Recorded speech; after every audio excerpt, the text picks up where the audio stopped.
A man who once broke her heart shows up during a stormy night. A little girl reveals a shocking truth, and long-buried secrets come crashing back. Will they find a way to forgive and become a family again? Watch to the end to see how it all unfolds. Dear friend, what you're about to experience is not just a story. It's a deeply human journey about lost resilience and the quiet, unexpected ways love finds us when we need it most. If this is your first time here, I invite you to drop a comment and tell us where you're watching from. We love hearing your voice. And if you're someone who believes in second chances and the hidden strength of ordinary people, and in stories that stay with you long after they end, consider subscribing and tapping the bell icon. We share moments that matter. Thank you for being part of this one. Now let's begin. Have you ever felt so empty inside that you found yourself driving through the night past every mile marker of your past just to escape the noise in your head? Nathaniel Quinn had everything his name on the covers of culinary magazines, a penthouse in downtown Chicago, and a line of best-selling cookbooks that made him a millionaire before he turned 40. But on a rain-slicked evening in early autumn, none of it could fill the void spreading in his chest. That night, he didn't care where he was going. He just needed to get away from his own life. The further he drove, the narrower the roads became, winding through forests lined with towering maples, their leaves already burning with orange and red. His luxury SUV's headlights cut through the fog until he reached a desolate stretch near Asheville, North Carolina. That's when it happened. A sudden thud under the hood, a hiss of steam, and his engine died. The rain started to fall harder. He was alone in the dark. The only sign of civilization, a crooked wooden sign swaying in the storm, Whispering Pines Book Café. He nearly laughed at the sight. A book cafe in the middle of nowhere. But the wind howled around him like a warning, and he stepped inside. The door creaked open, revealing a room that smelled of old paper cinnamon and something faintly floral. The place looked forgotten. A jumble of overstuffed chairs, sagging shelves, and faded rugs. Lightning flashed outside, briefly illuminating the cracked plaster walls and the handwritten menus pinned to a corkboard. He called out twice, but only the echo of his own voice answered. Then he saw her. A little girl, no older than 7, sitting on a stool behind the counter wearing an apron so big it nearly swallowed her. Her hair was dark and tangled, her cheeks rosy from the cold, and her eyes wide with a seriousness far beyond her years. She was reading a storybook by the light of a small camping lantern. When she noticed him, she closed the book carefully as though it were the most precious thing in the world and looked up. "Do you want cocoa or tea, mister?" she asked, her voice soft but clear, as if serving strangers in the dark was the most natural thing. Nathaniel's breath caught in his throat. He had faced the most ruthless critics in the world's finest kitchens, but nothing prepared him for the sight of a child alone in a rundown cafe in the middle of a stormy night. He swallowed hard, trying to find his words. "Is your mom here?" he managed. The little girl nodded, almost imperceptibly. "She's cooking in the back. She doesn't like to come out when she's sad." Her words hit him like a hammer. The world outside the cafe seemed to slip away, the storm fading to a muffled roar beyond the fogged windows. He glanced around again, seeing details he'd missed at first: the chipped mugs, the worn teddy bear tucked behind the counter, the board with IOUs written in careful handwriting. This wasn't just a cafe. It was someone's desperate attempt to hold a life together. He sat down heavily in one of the mismatched chairs near the window, his hands trembling more from the weight of the moment than the chill in the air. He loosened his tie, suddenly aware of how out of place he looked here in his tailored suit, his expensive watch glinting under the weak lantern light. The little girl poured him a cup of tea with a precision that broke his heart. She reached up on her tiptoes to set the cup in front of him. "What's your name?" he asked softly. Ellie, she replied with a shy smile. What's yours? He hesitated. For the first time in years, the name Nathaniel Quinn felt like a stranger's.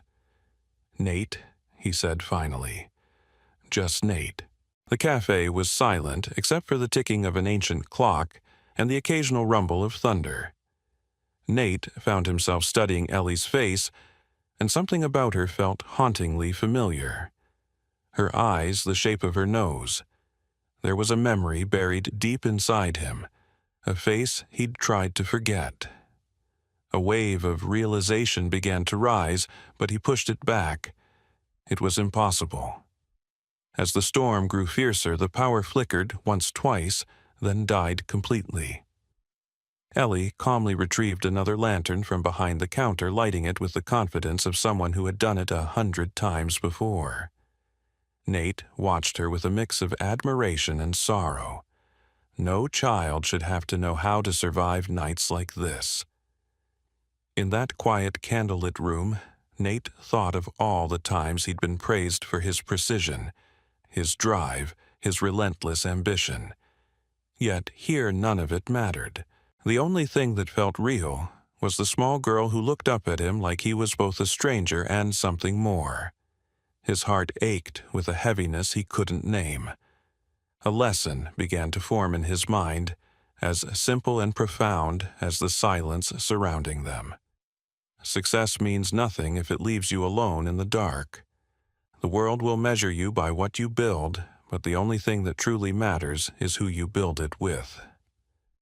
As the lantern's glow bathed the room in a soft golden light, Nate heard a door creak somewhere behind the kitchen. He straightened, his pulse quickening. The shadows seemed to deepen the air, thick with questions yet to be answered. He knew deep down that what came next would change everything. And so begins the unraveling of secrets long buried as the past he thought he escaped comes walking out of the darkness. Rebecca had once believed that love could fix anything. She was 27 when she first met Nathaniel Quinn, and his ambition burned so brightly it lit up every corner of her quiet life.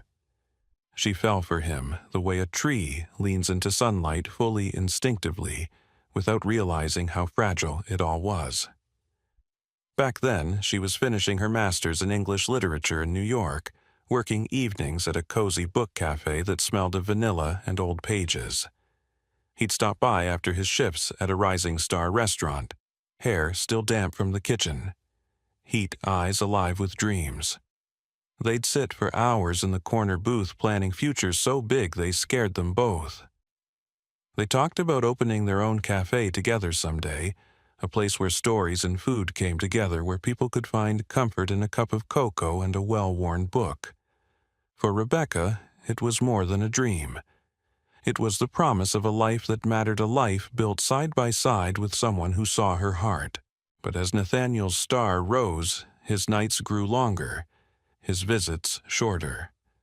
Awards and television segments pulled him away. She told herself it was temporary, that love would win if she just waited a little longer. Then came the night he called, his voice shaking with excitement about an opportunity in Chicago, his own cooking show, investors lining up a chance to become the face of modern cuisine. She congratulated him, heart swelling with pride and cracking with fear all at once. That night, he never said "we" in their future plans, only "I." 2 weeks later, he left. Rebecca tried to hold on, but calls went unanswered. Messages came back undeliverable. It was as if he'd stepped into another world, one where she didn't exist. She found herself alone in a tiny apartment with unpaid bills and morning sickness that wouldn't let her forget him, even for a day.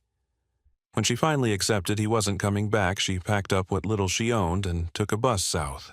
She picked Asheville almost at random, drawn by a flyer, promising cheap rentals, and the promise of a town with kind strangers. She found an attic apartment above an abandoned cafe. Each night she sat cross-legged on the warped wooden floor, sketching plans to reopen the cafe herself. It was all she had left, their old dream, but without him. Her days blurred into a series of jobs, waiting tables at diners, shelving books at the library, cleaning houses. Anything to buy diapers and formula to keep the electricity on. She sold the engagement ring Nathaniel had given her under the fairy lights in Washington Square Park, a ring she'd worn like armor. The money bought Paint a Coffee machine, a used cash register.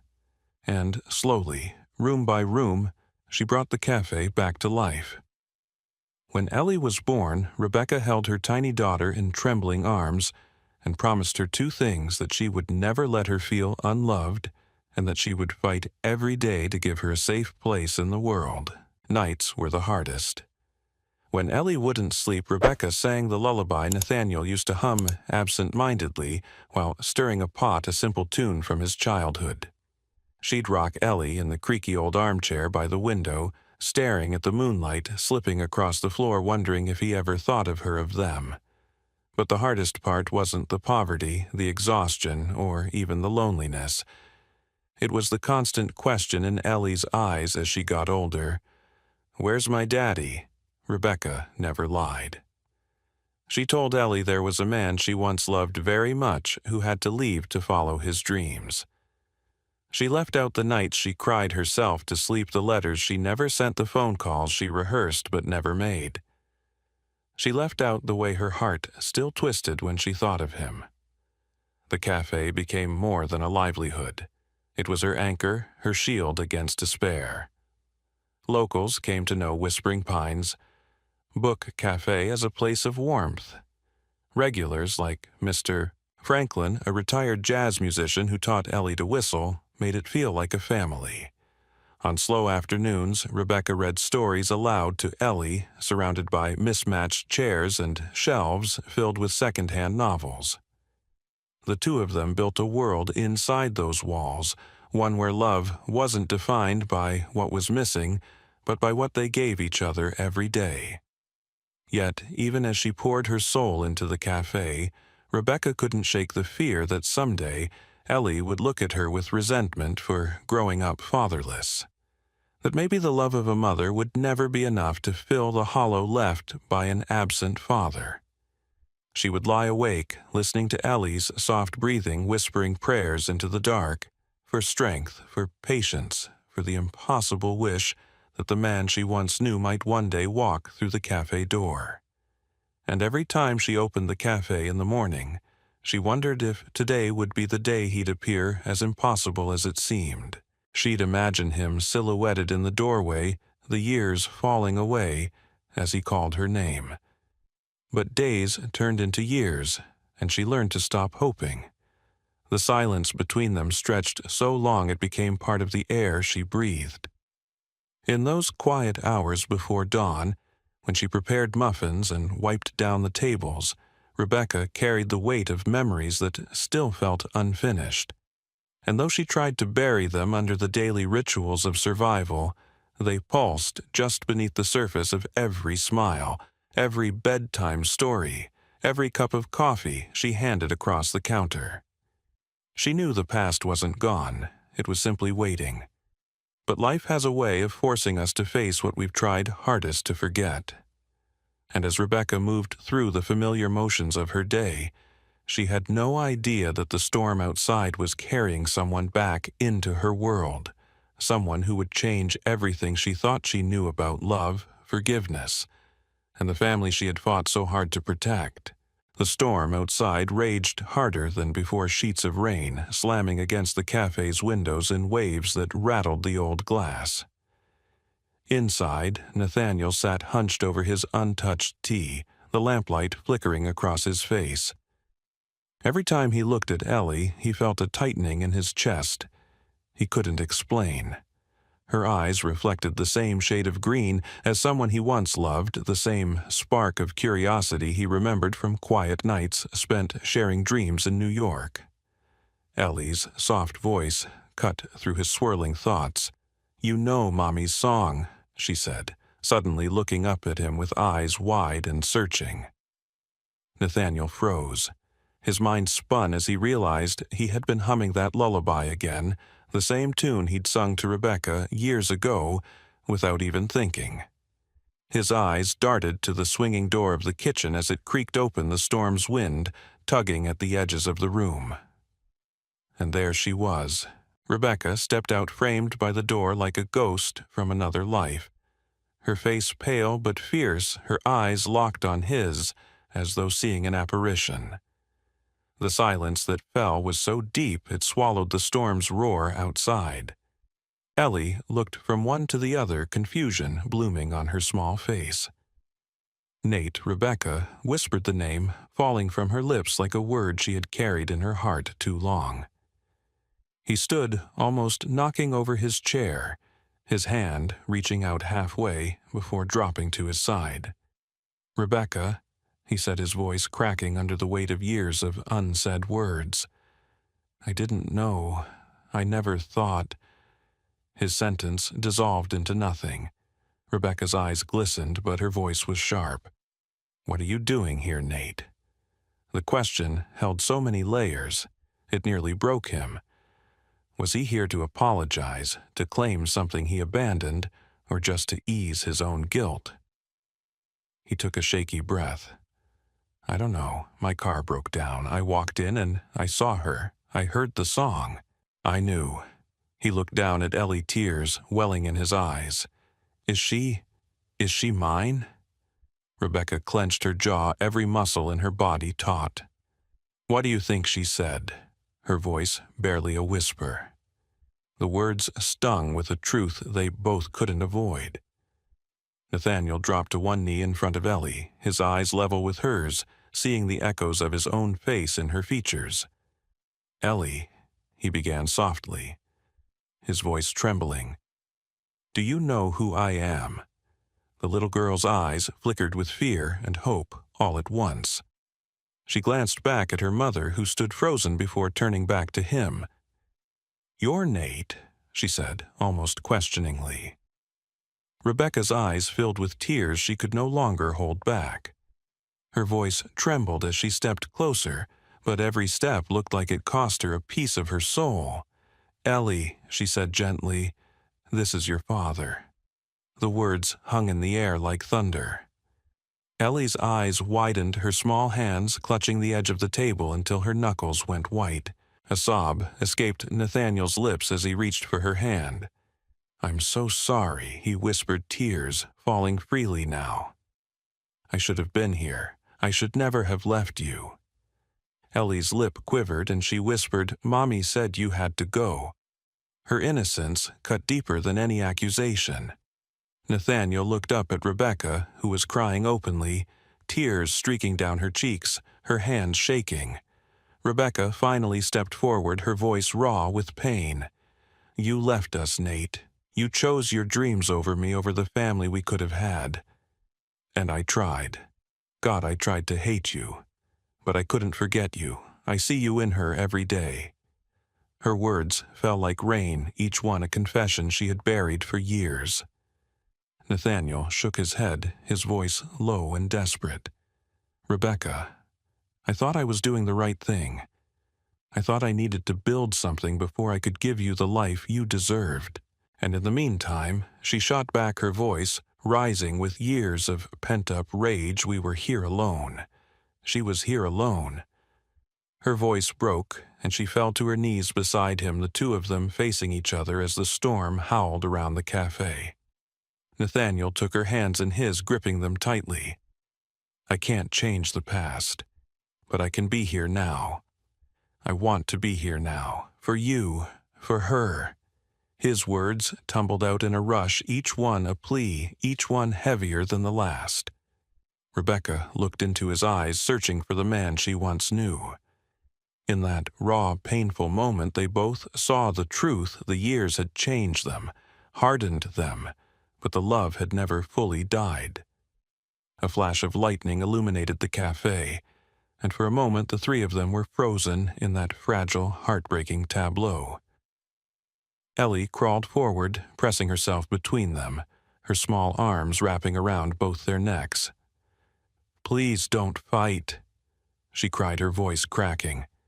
"I want you both here." It was a plea neither could ignore. They wrapped their arms around her, all three of them sobbing as the storm outside raged on the sound of rain and wind like a drumbeat to their reunion. In that moment, it was as if time itself paused, giving them space to feel every regret, every hope, every bit of love still left between them. A lesson settled over Nathaniel like a blanket. It's not enough to succeed or to love from afar. You have to show up to stand in the messy middle of your mistakes and choose to stay.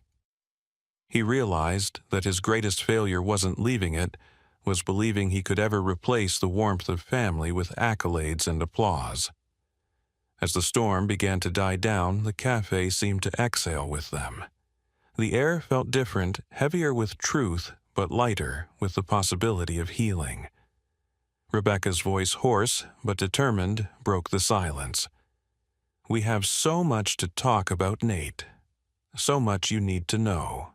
Nathaniel nodded his eyes, never leaving hers, ready to face everything he had run from all those years. The storm had begun to subside, but a steady drizzle still fell over Asheville's sleepy streets, glistening in the glow of the cafe's old neon sign. Inside, the silence, following Nathaniel and Rebecca's tearful confrontation, hung heavy. Ellie sat curled in Nathaniel's lap, her small hands fidgeting with the buttons on his coat, as if to convince herself he was real.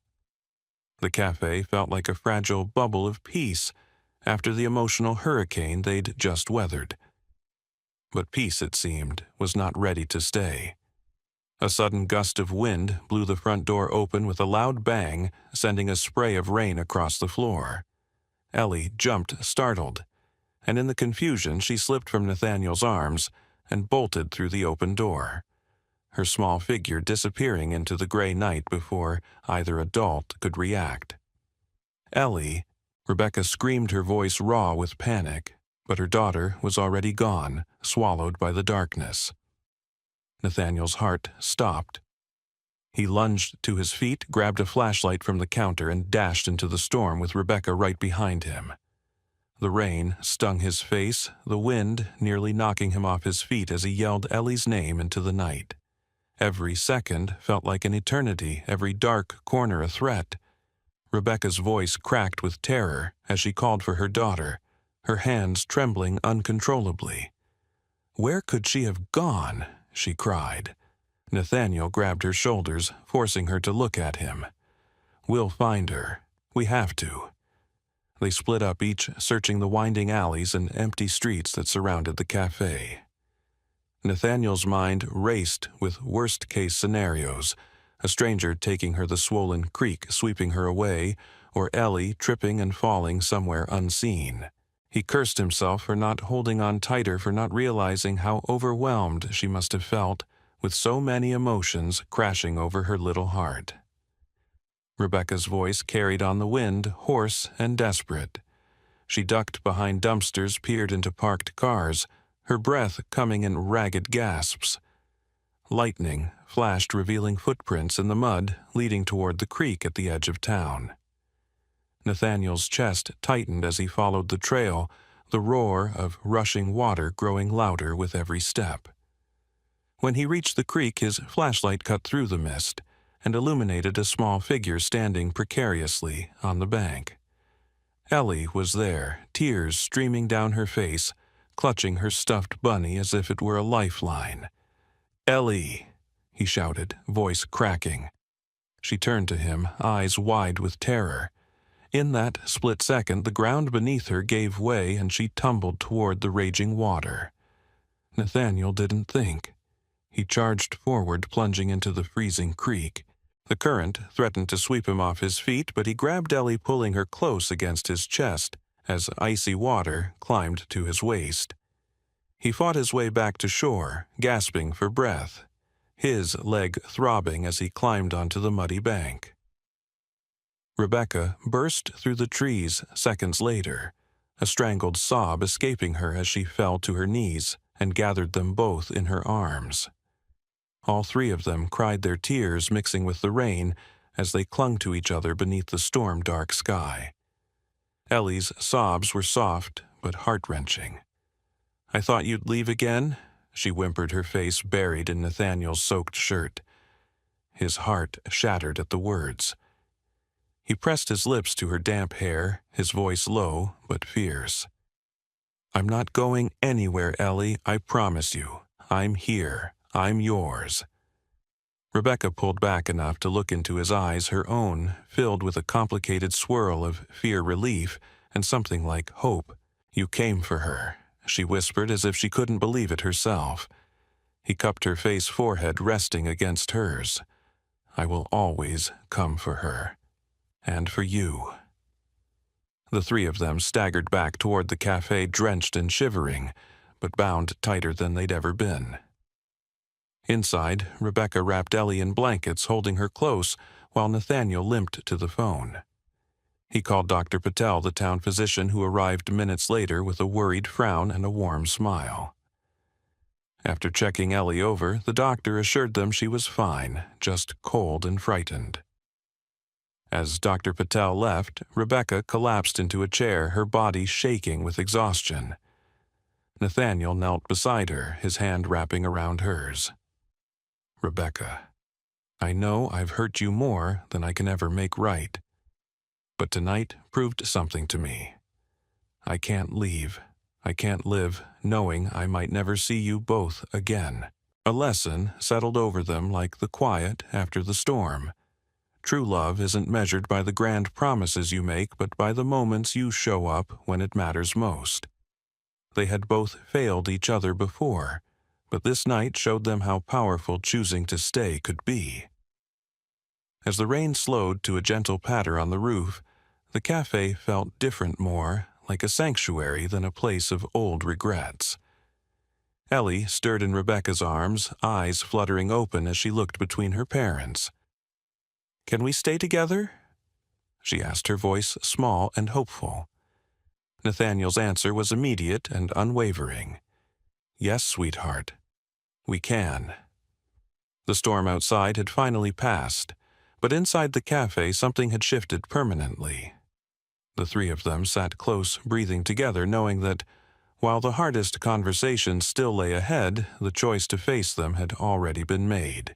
Morning sunlight spilled through the cafe's tall windows, turning the worn wooden floors gold as the world outside slowly dried from the night storm. The scent of cinnamon rolls baking in the oven mingled with the comforting aroma of freshly brewed coffee. The chaos of the previous evening felt like a distant nightmare as Nathaniel, Rebecca, and Ellie sat together at the small round table near the back hands, brushing hearts still raw but closer than ever. Nathaniel had hardly slept, but his mind was clear in a way it hadn't been in years. He knew what he needed to do.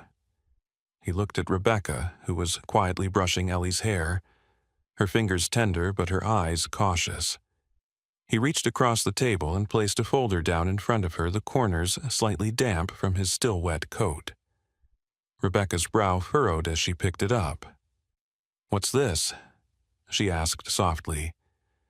"It's the paperwork for joint custody," Nathaniel said, voice steady but low. "I don't want to be a visitor in Ellie's life. I want to share every piece of it with you." Rebecca's eyes filled with tears that slipped down her cheeks unchecked. She shook her head, voice trembling. "I don't know if I can just let you walk in and take half of what I built." Nathaniel reached for her hand, covering it with his own. "I'm not here to take anything from you. I'm here to give her everything I should have all along. And I want to earn your trust back, one day at a time." His words hung in the quiet cafe, settling into the spaces between the clinks of plates and the distant hum of the coffee machine.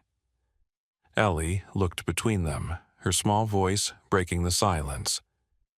"Does this mean you're staying?" she asked, her eyes round and hopeful. Nathaniel swallowed hard, emotions thick in his throat. "It means I'm not going anywhere, sweetheart," he said. "You and your mom are my home now." That morning, the cafe doors opened and familiar faces from town began to trickle in. Mr. Franklin arrived first, leaning on his cane but wearing a wide grin. He paused when he saw Nathaniel standing behind the counter next to Rebecca, both of them laughing as they tried to remember the cafe's old cash register codes. "Looks like you finally found your way," Mr. Franklin said with a knowing nod, his eyes twinkling. Nathaniel chuckled softly. "Yeah," he replied, handing the old man his favorite blueberry scone. "I think I did." Together they tackled the morning rush. Nathaniel greeted customers with a warmth that surprised even him. Rebecca watched him with careful eyes, but couldn't stop the small genuine smiles that slipped through as she saw him tie Ellie's apron, teach her how to measure coffee grounds, or lift her onto the stool so she could reach the register. Each small moment was a quiet promise kept. A lesson settled over the cafe like a soft blanket. Love isn't just a feeling. It's an action repeated every single day. It's staying when it's easier to leave, showing up when you'd rather run, and holding on even when you're afraid. Nathaniel and Rebecca were learning that together, one awkward, beautiful, necessary step at a time. As autumn turned the trees outside, brilliant shades of orange and crimson, they made new memories, pumpkin muffins baked together on Sunday mornings, Nathaniel reading bedtime stories with silly voices that made Ellie giggle until she hiccuped, and quiet evenings on the porch, the two of them sipping tea while they talked about how to rebuild trust, piece by fragile piece. One evening, as the sun dipped behind the Blue Ridge Mountains, Nathaniel found Rebecca sitting alone at a table by the window, her hair pulled back in a messy braid, her eyes tired but softer than he'd seen them in years. He sat down across from her, their knees touching under the table. "I know it will take time," he said quietly. "I'm not asking for forgiveness all at once. I just want the chance to show you who I've become." Rebecca's eyes shimmered in the fading light.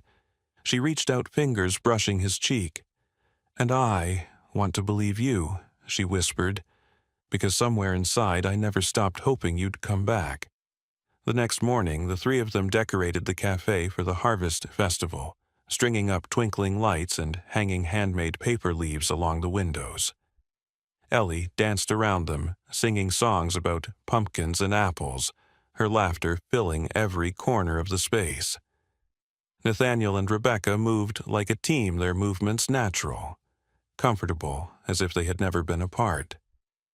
And for the first time in years, it didn't feel like pretending. It felt like living. The day of the festival arrived, and townspeople crowded into the cafe, drawn by the warm lights and the smell of fresh pies. Music drifted from a small band set up on the sidewalk. Nathaniel stood behind the counter, Ellie perched on his hip as he served customers. Rebecca watched them, a deep peace settling over her heart. Mr. Franklin, seeing her watching, leaned close and murmured, "Looks like your family's come home."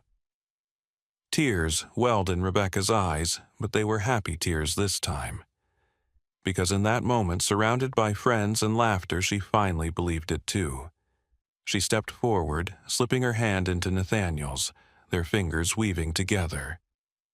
Ellie reached for both of them, her little hands connecting them all. And as the sun set over Asheville, the three of them stood in the cafe's doorway, hearts restored, promises kept ready to face every tomorrow together. From a lonely millionaire who thought success would fill the emptiness inside him to a man who rediscovered his heart in a small, weathered cafe, Nathaniel's journey was one of painful truths, second chances, and the unshakable power of love. He ran from his past, chasing accolades and achievements, only to find that the life he thought he wanted was hollow, without the family he had once dreamed of. Rebecca's quiet strength, her unwavering commitment to their daughter, and the simple courage of showing up day after day, even when the world seemed indifferent, became the very anchor he needed. Together they faced storms, both literal and emotional, learning that real love doesn't just wait patiently, it fights, forgives, and heals. Through nights of confession, mornings of rebuilding trust, and countless small moments of connection, Nathaniel, Rebecca, and little Ellie found their way back to each other. They learned that while time lost can never truly be recovered, the future is always open to those who are willing to change, to show up, and to love unconditionally. The cafe that once stood as a symbol of Rebecca's survival alone became the heart of a restored family, a place where memories were no longer tinged with sorrow, but filled with laughter and new beginnings. Their story is a testament to how sometimes the road we fear the most, the one that leads us back to our deepest wounds, is also the path to our greatest joy. The moral lesson in this story is profound. Forgiveness is not forgetting or excusing what hurt us, but allowing ourselves and those we love the chance to grow beyond past mistakes. Patience and compassion are not signs of weakness. They are the quiet strengths that hold relationships together when everything else threatens to pull them apart. Applying this to our own lives means choosing to listen more deeply, to give grace even when our pride tells us not to, and to remember that people can change if we open the door for them to do so. Thank you so much for watching this story today. If it touched your heart, please like this video, leave a comment with your thoughts or your own experiences with second chances, and don't forget to subscribe to our channel. Your support means the world to us and gives us the motivation to keep sharing stories that inspire and bring hope. See you in the next video.